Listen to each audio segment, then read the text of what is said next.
Web Marketing That Works podcast, episode number 6.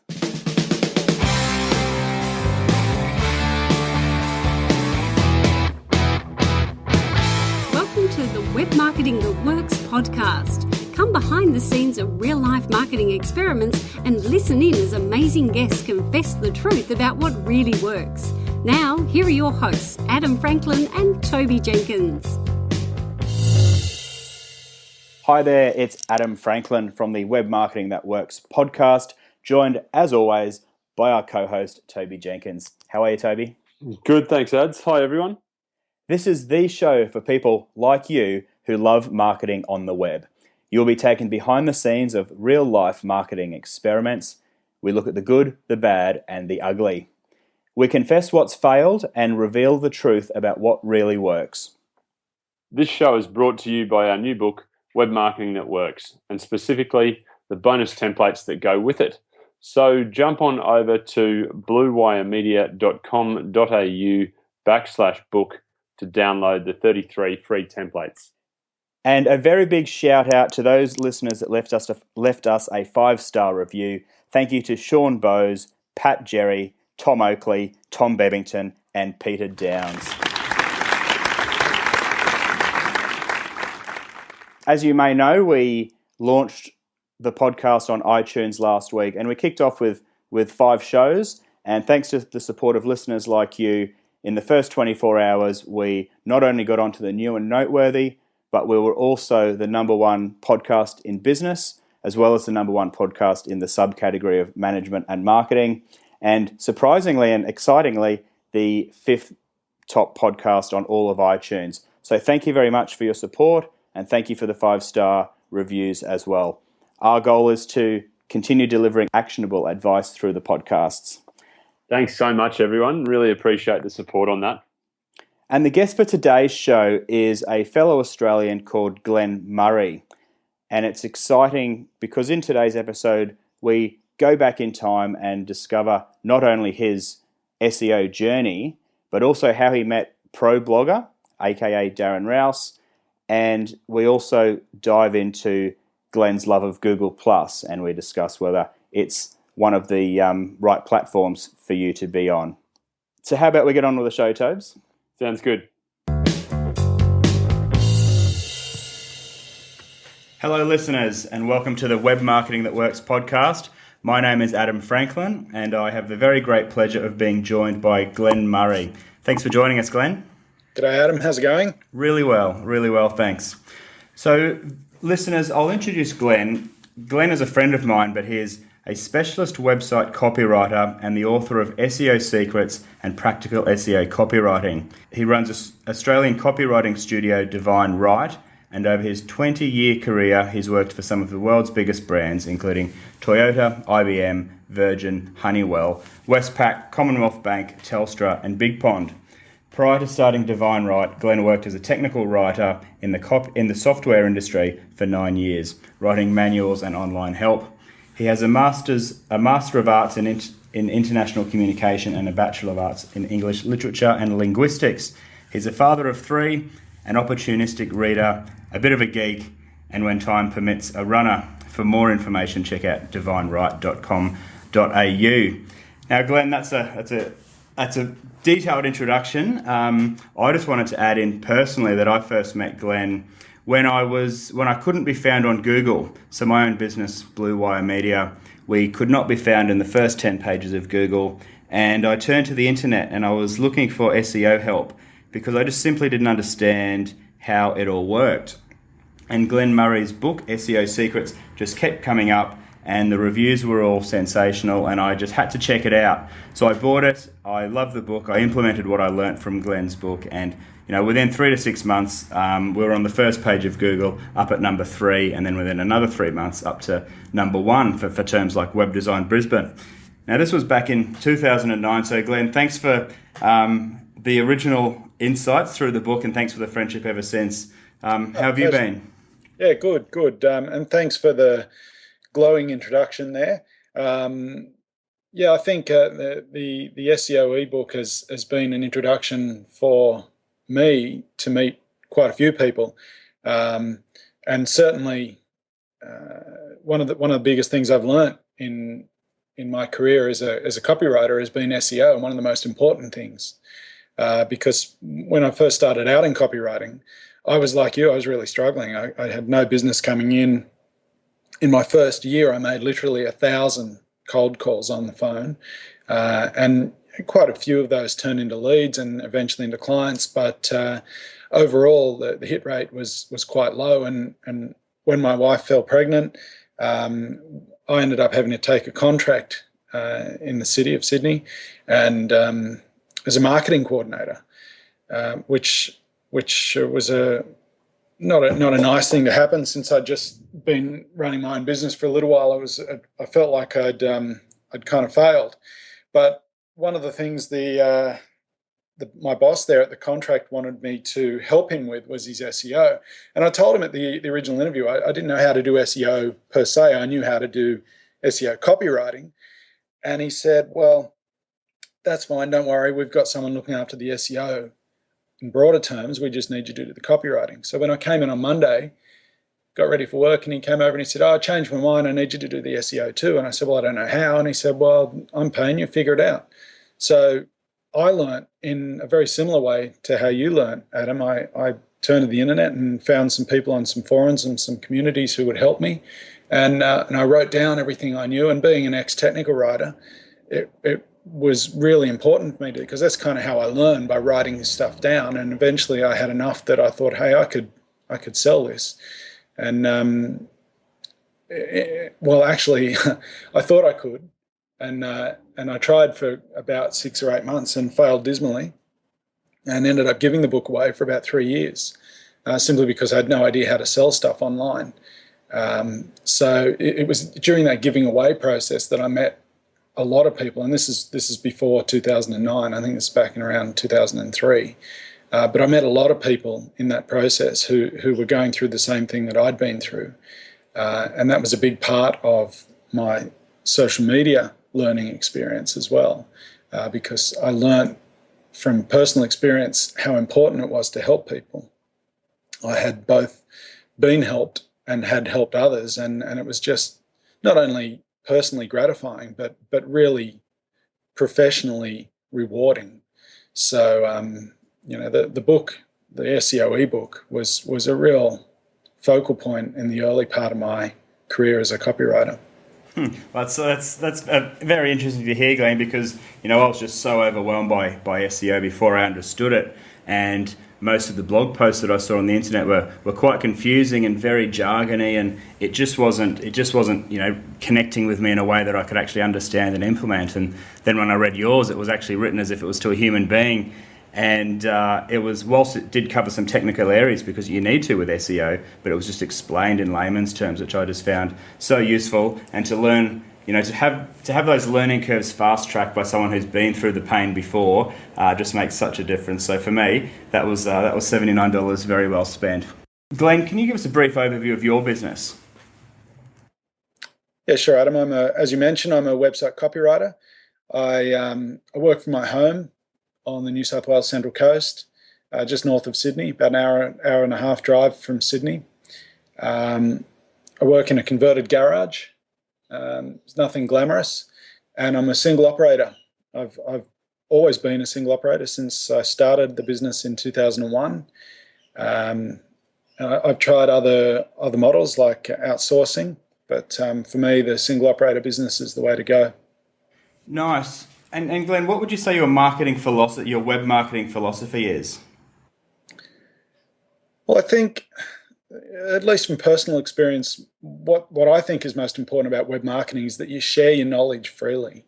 Don't give away your IP, your intellectual property, but you do have to share deep, helpful content, stuff that won't go out of style. And they call that, evergreen content or whatever, these long-lasting resource content, and that's what it has to be.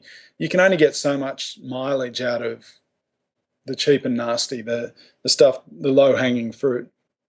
At some point, you have to really make an effort and write something that has some thought in it, and that is thought-provoking. And you can call that thought leadership if you like, but it doesn't always have to be. You don't have to be leading the charge. You just have to be offering your opinion and giving some depth to it. I think the other really, really important thing is building genuine relationships on social media. And you and I have done this, Adam, even though we've only met once or twice in person. You introduced me as a friend, and I consider you a friend. And I think that's a testament to the power of social media. A lot of people turn their nose up at the whole concept of being able to build a relationship online. And they liken that to the whole prejudice that people have about online dating, which is ridiculous, because just because you can't see someone in person doesn't mean you can't get an understanding of who they are and what they're all about. So I think building genuine relationships is absolutely imperative. And this kind of harks back to the sharing your knowledge freely. Help people. And sharing your knowledge freely is I mentioned that in terms of writing articles, but it doesn't always have to be writing content.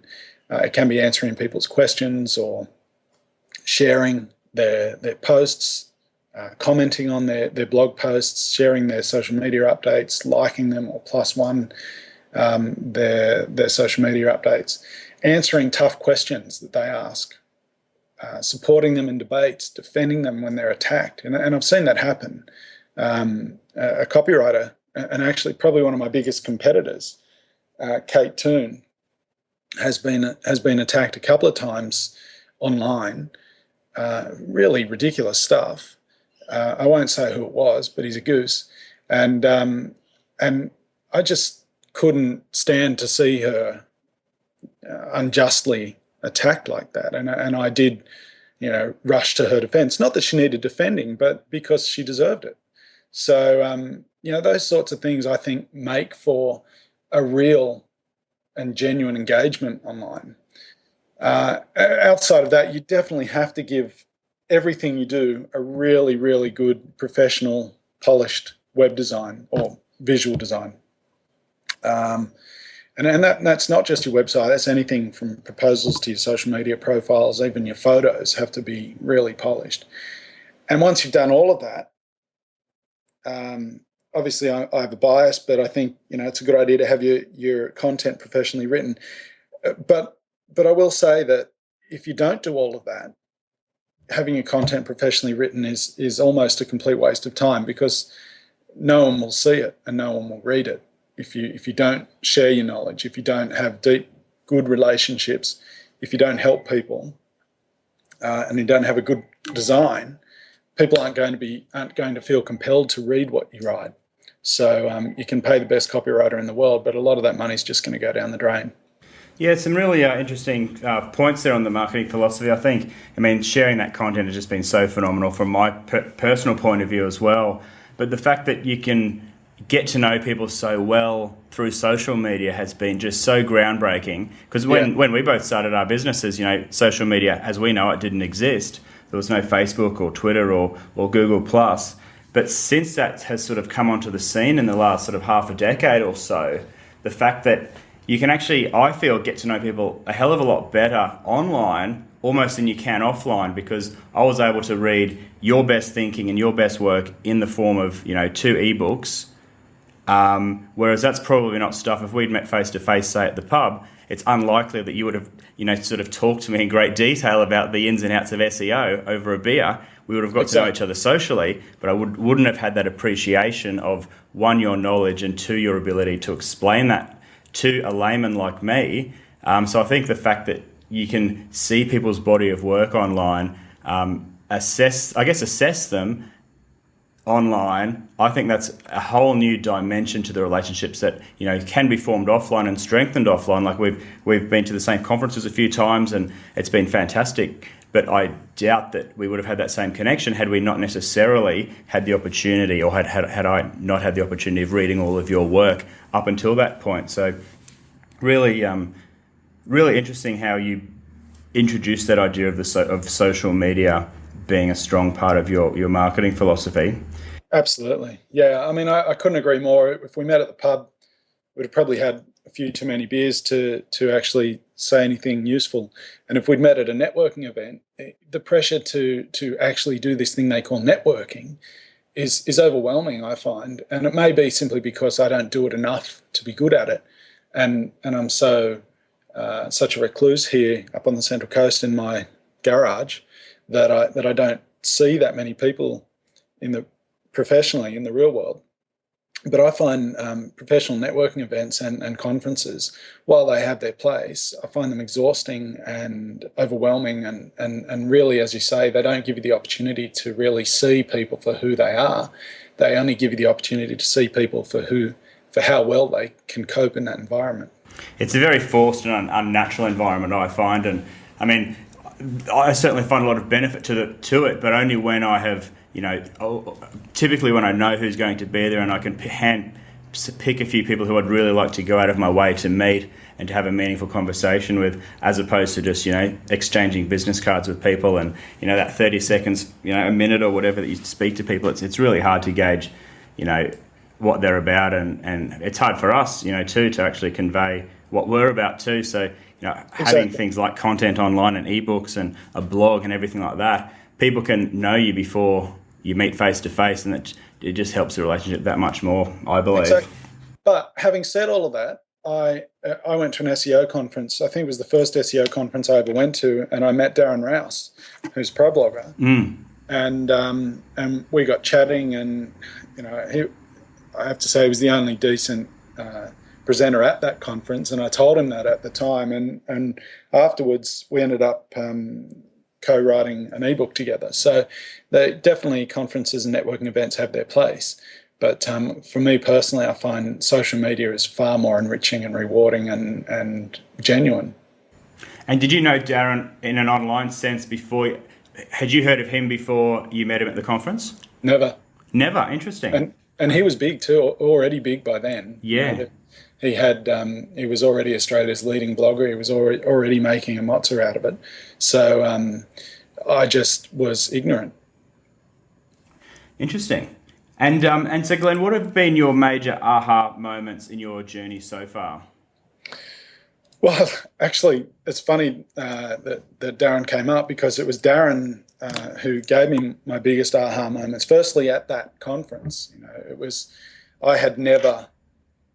Obviously, having never heard of Darren, it was unlikely if I'd been on social media, and I hadn't. I had a couple of social media accounts, but I never got it. I mean, I was on LinkedIn, but didn't get it. I don't think I was even on Facebook. I'd never really even heard or understood about Twitter. So Darren spoke at the conference about how social media was becoming more and more important for SEO, and this was when it was actually only just becoming important for SEO. And so I got home and created a few social media accounts and started dabbling. And on Twitter in particular, Darren introduced me to his followers, and in one fell swoop, Darren's introduction got me 100 odd followers just by clicking his fingers, and that was a bit of an aha moment. Beyond that, the even better one for me and more valuable, or probably not more valuable because I never followed through, was when we co-wrote the ebook together, the Pro Blogger Scorecard. When it was finished, we did Darren was responsible for the launch, and he knows that stuff like the back of his hand. So he did this. He did what he called a soft launch to begin with, which surprised me. His soft launch was to his Facebook and Twitter followers. And at the time, I think between Facebook and Twitter, he had about 250,000 followers. And he announced the book to them and called it a soft launch. And I was blown away that he could call anything that was announced to 250,000 people a soft launch, but he did. And I was tracking, because I was all excited, butterflies. I was thinking, we're going to sell heaps of books, and we did. Over the first hour, I'm just going from memory, but we had maybe a sale every minute, something like that, which was I was stoked. I thought that was unreal. So I was thinking, wow, man, if that's the soft launch, what comes next? Next, he did the proper launch, which again surprised me because it went out to his email list. And his email list was only don't know, 5 or 10,000 people or something, a minuscule number in comparison to his social media following. And again, I was surprised why would he call that the proper launch when it was such a small audience? But when he did it, I kid you not, the response was instant and overwhelming, as opposed to the social media launch where we were getting one sale every minute or so for the first hour. When he launched to his email list, we were getting a sale every 3 seconds for the first 10 minutes. And then maybe every 20 seconds for the rest of the next couple of hours. And again, I don't know the exact numbers on that. It was certainly, that's the impression it left me with, and that's the important thing. I came away with a very clear understanding. We made far more sales out of email marketing than we made out of social media, and far faster.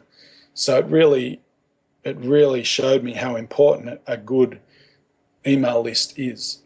That's phenomenal, those sort of numbers on those launches. But I have heard people like Darren say that email is so much more effective for selling than social media, and that story just goes to show it just how much more powerful it can be when it comes to selling. Of course, I mean, social media obviously has its place for getting to know people and the networking side of things. But wow, that's huge. Yeah, and I'd heard that before too. Obviously, I mean, it's conventional wisdom. I just never couldn't believe it because I didn't ever really see myself as being someone who bought as a result of email marketing. So it didn't make sense in my own personal experience. But having seen it, I would never doubt it again. Done properly, it's fantastic. I bet it was. Seeing all those sales come in must have been awesome. Yeah, it was a nice lesson to learn for a change. Absolutely. Now, Glenn, part 2 of this podcast is the marketing experiment section, where we look at the good, the bad, and the ugly. Now, I'd like to start with the good. What have you tried that's worked really well, and can we talk about some specifics? Yeah, I think I mentioned this a little bit earlier, and I knew I was going to come back to it, having seen this question. The thing that probably worked, one of the 2 things that worked best for me was article marketing. And this is back again in the days 2002-ish, 2003 maybe. And article marketing, in case your audience doesn't know, it's not so popular anymore. It's a practice of writing an article, a helpful, informative, useful article, and then submitting it to one or more article directories on the internet. And an article directory is a place where people go, other webmasters go, to find an article that they can publish on their website for free. So they would grab my article, publish it on their website, attribute it to me, and link back to my site from theirs. And I wrote probably 100 articles. They're all good quality stuff, and submitted them to all sorts of article directories. The article directories themselves link back to you as well, but they never really counted for that much. It's all about the people taking the articles, publishing them on their site, and linking back to you from there. And so as a result of that, I got literally thousands of backlinks, and that was originally what built my ranking. I never had a blog. In the early days, I didn't blog at all. I just wrote articles for article directories. So that was an absolute winner for me. It got me to the top of Google. For a little while, I was, I believe, number 1 in the world for copywriter, and certainly, for years, number 1 in Australia for copywriter.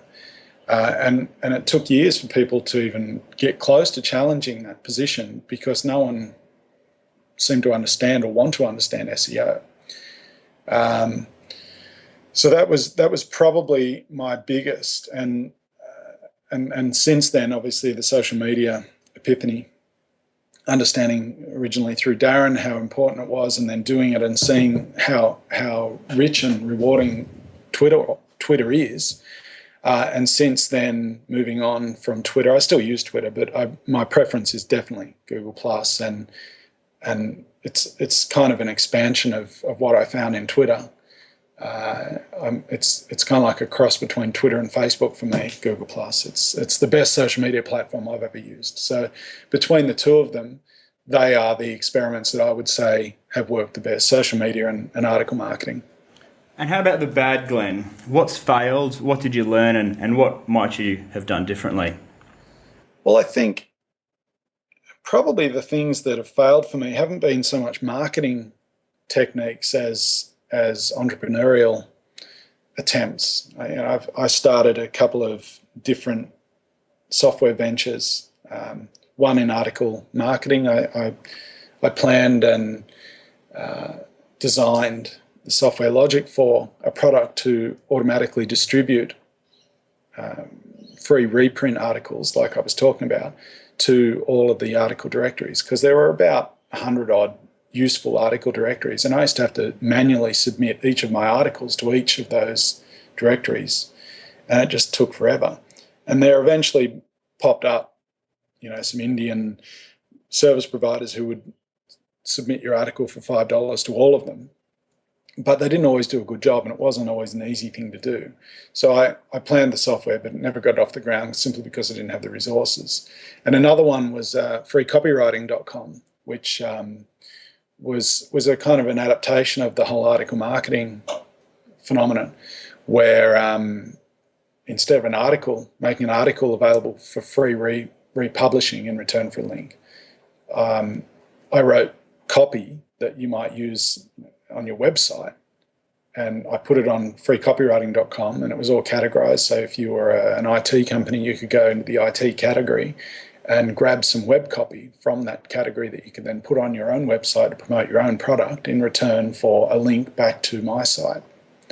So it was a similar concept, but it didn't work either. And I think, honestly, probably the biggest problem it never got off the ground was because I didn't have the resources to get off the ground. But I count myself lucky that it didn't, because both of those products were built on a particular state of Google's algorithm, the way that Google worked at that time. If I hadn't invested a lot of money in those products and they had gotten off the ground, they'd have only collapsed 6 months later, because Google changed its algorithm so that article marketing stopped working. And then in a similar way, because freecopywriting.com was based on that article marketing paradigm, it would have stopped working as well. So I'm pretty lucky that I failed, and they were, for me, they were pretty dismal failures, but they weren't really, dead set shockers, because I'm risk averse, and even though I went into it with a great deal of optimism, I was never naive to the fact that Google can and does change its algorithm quite often.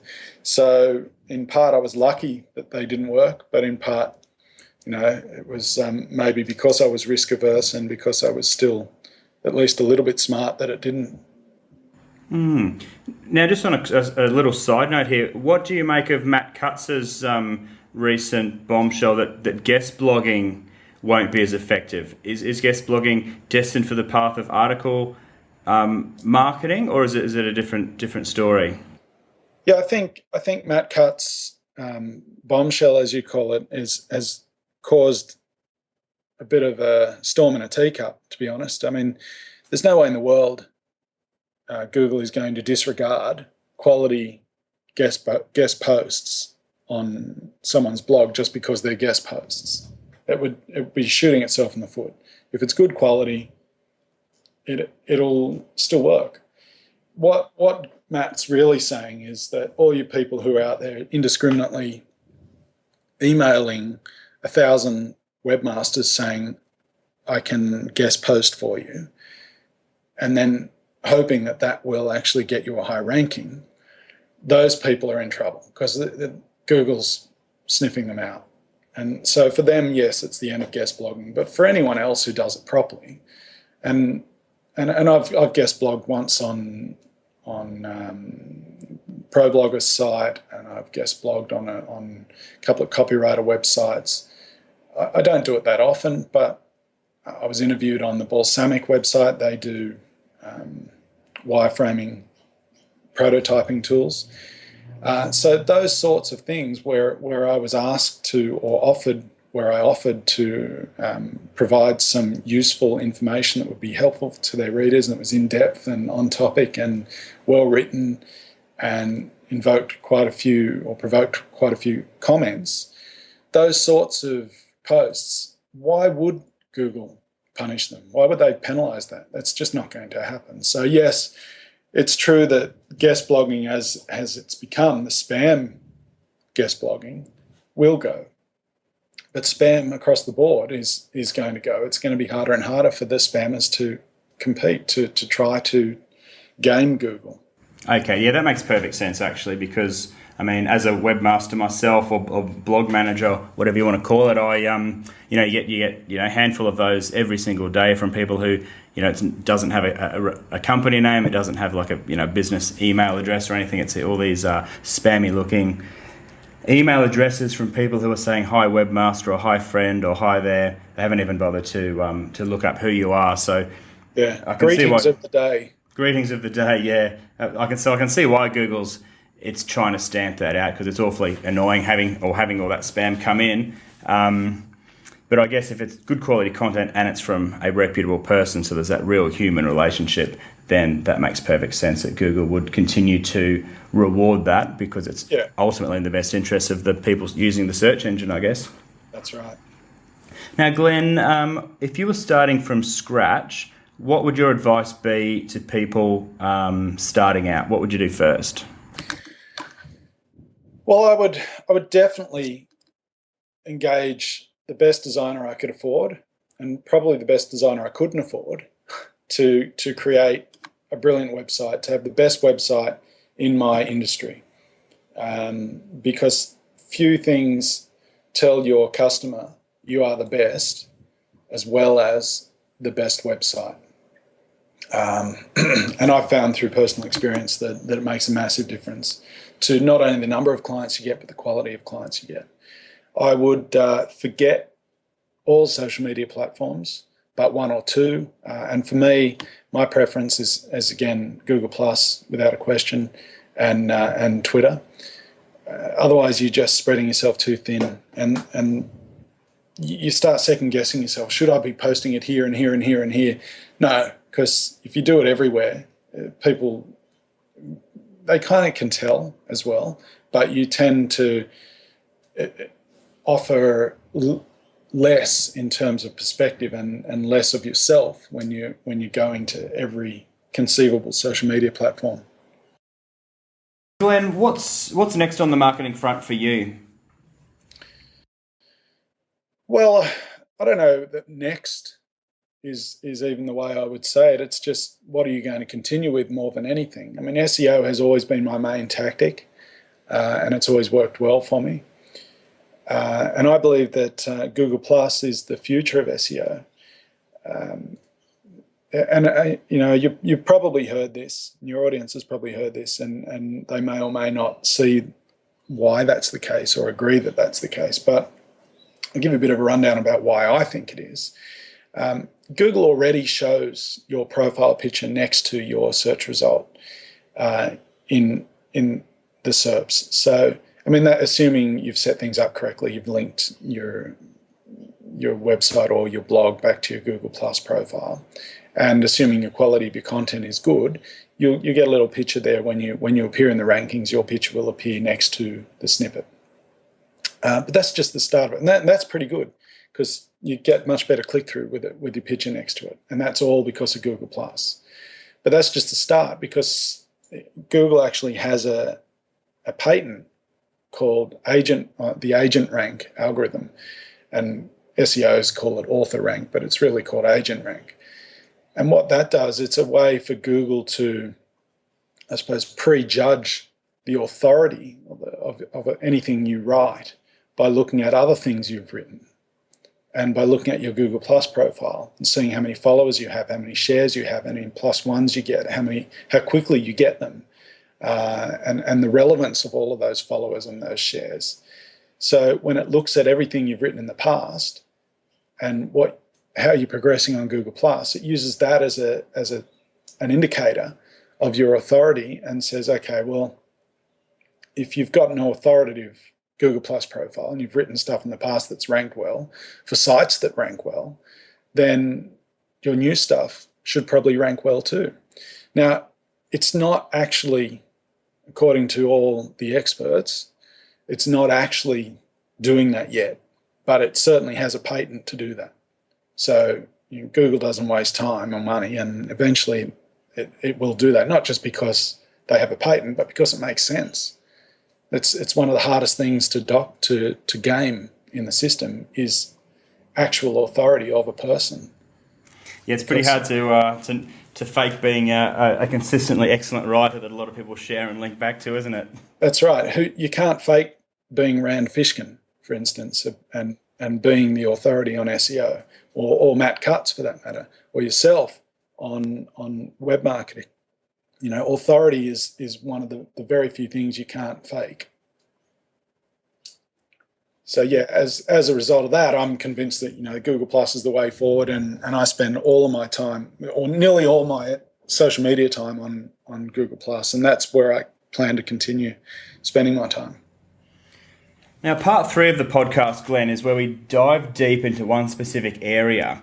So my question to you is, which specific web marketing tactic brings you the most joy and why? Well, you can probably tell already, it's Google Plus. I'm a big fan, partly because being an at-home worker, I don't get a lot of interaction with real people. I obviously, my wife and our family, but in a professional sense, I don't really speak to many people in the real world. So the social interaction of any social media is very rewarding and saves my sanity.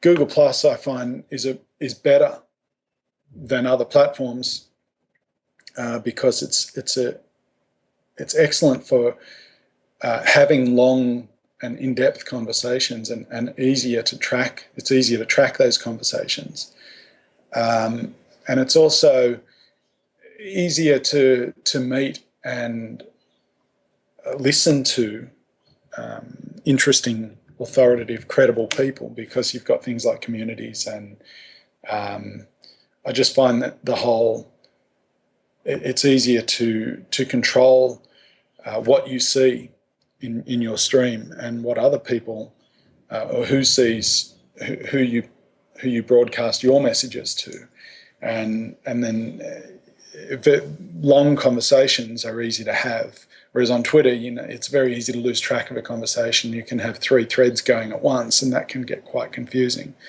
Facebook, I find the way that Facebook is limiting the reach of posts in order to persuade you to pay to promote those posts. That's just totally arse about as far as I'm concerned. I'm not going to pay so my friends can see the rubbish I post on Facebook, or so that my professional followers can see the things that I post on my Facebook page, when I can do it on Google Plus and get far, far more engagement for free. So definitely Google Plus brings me a lot of joy because the engagement is very much needed for my sanity, and also very immediate and very measurable. And I guess you've got the added bonus of every interaction and every piece of content you publish there bolsters your authority in Google's eyes, which surely must have the flow-on effect into the Google search results, hey? Well, I think the jury seems to be still a little bit out as to whether it is currently improving your search results directly. I mean, it definitely improves your search results in the sense that when I post something on my blog and then I announce it to my Google Plus followers and friends, they will talk about it, and that general buzz can help your search engine presence a little bit, and they may link to it in a blog post of their own, and that can help you a lot. But as for whether, and I think even the links in Google Plus also pass link juice, and that helps you too. But the actual authority element hasn't come into play yet. But knowing every time I get on Google Plus, in the back of my mind, I know that I'm doing this, that it's all going to help me when it does come into play. So everything I do there is, as you say, boosting my authority. And it's important to remember as well with Google Plus, I didn't mention this before, that you don't even have to be using Google Plus to be using Google Plus. You can be just a Gmail user and you're on Google+. You don't have to use the social network as such to reap the rewards, nor do the people who follow you. So you can have people in your Google+ network who don't use Google+, and you can not use it yourself, and you can still generate, and you still will be, your authority still will be measured by Google using this agent rank. Interesting. So yeah, it's very much it's a part of everything. You know, there are hundreds of millions of Gmail users. These guys are all going to be on Google+, whether they know it or not. They already are. Sure. So Glenn, what if you can share with us a really effective pro tip for our super advanced listeners, particularly with Google+? Like, what are some of the things, the specific things that you do with Google+ that you'd like to share with us? Well, I think for me, it's the same. I mean, I'm assuming most of your listeners, if not all your listeners, will have a good handle on how to do things on social media. And for me, it's again, it comes back to building real relationships, helping people, and just being genuine. And that's all tried and tested advice. I would say the one thing that Google+ has that I think other platforms don't have, or certainly not in the same way, are communities. I know Facebook has similar things with groups, but I just don't find them as engaging, and that could just be me. I don't like Facebook very much, but so I would say get involved in communities. It's a great way to find people and engage with people and get a lot of activity around the things you say, which is always good for your authority. And it doesn't necessarily have to be in your area of expertise either. I'm a member of a couple of copywriting communities, yes, but I'm also a member of a couple of politics communities and a movie geek community, and I've even created a couple of communities of my own for kind of novelty, like world's worst writing sort of things, where you see terrible lost in translation photos or just things that people should never have written on a website. And another one, which is the opposite, which is called Writers, which is for people to share the amazing things they wish they'd written that other writers have. So beyond that, you know, my only pro tip is to not really look for pro tips.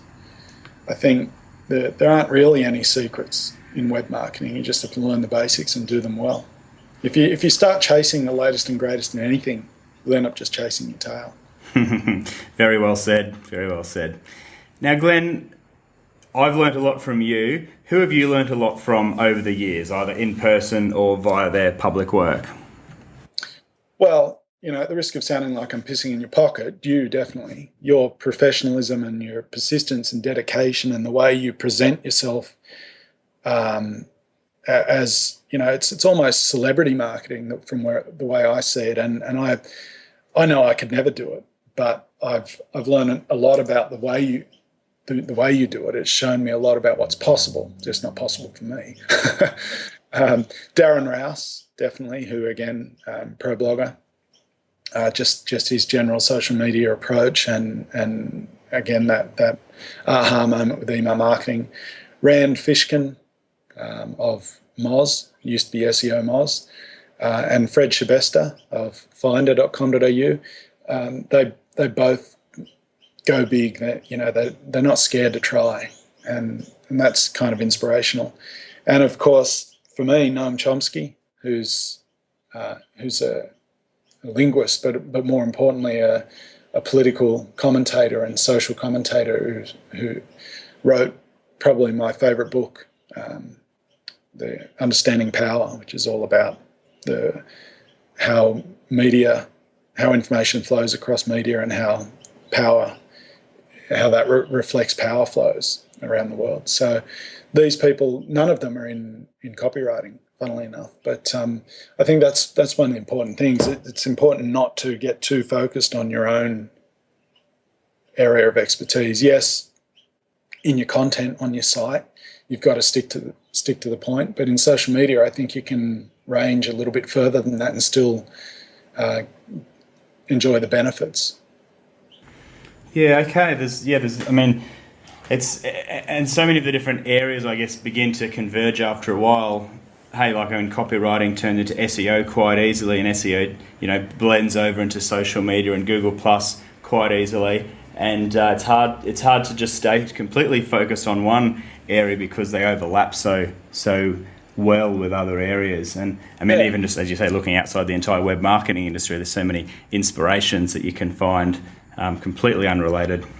And also, people get bored out of their brain hearing you say the same things again and again. There's only so many things I can say about copywriting before people are going to hear me repeating myself. And a good example of this the other day, someone on Google Plus asked for recommendations about who they should follow.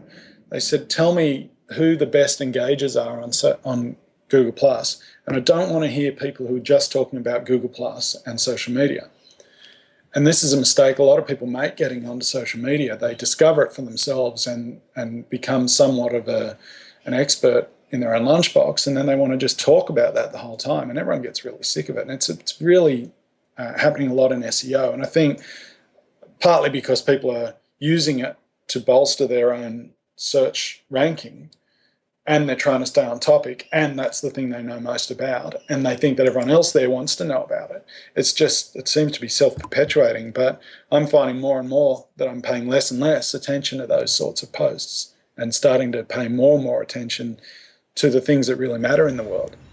Yeah, that's funny you should say that. I was just thinking that happens offline as well, doesn't it?